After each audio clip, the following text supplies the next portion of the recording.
Hey everybody, and welcome back to our channel.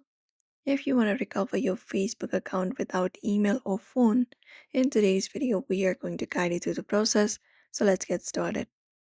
Open up a browser for that, and you need to use a trusted device. So you can just go over and access a computer or phone that you have logged into your account before, and Facebook should let you reset your password with further verification.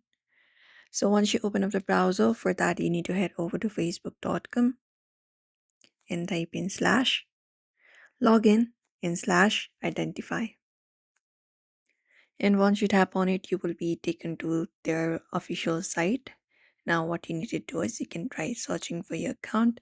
In the section right here, you can enter your mobile number or you can use your email address instead and search for your Facebook account and follow the process to recover your Facebook.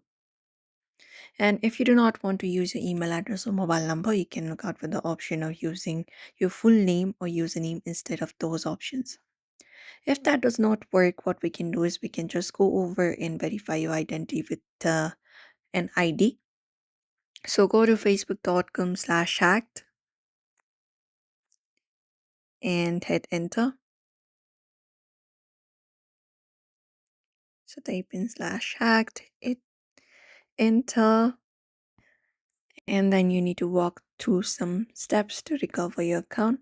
So you can tap on next, and once you tap on it, here provide in your information. So you can use your mobile number or select the option of search by email instead. If that also does not work, you can just go and enter up your option or look out for the option of my account is compromised.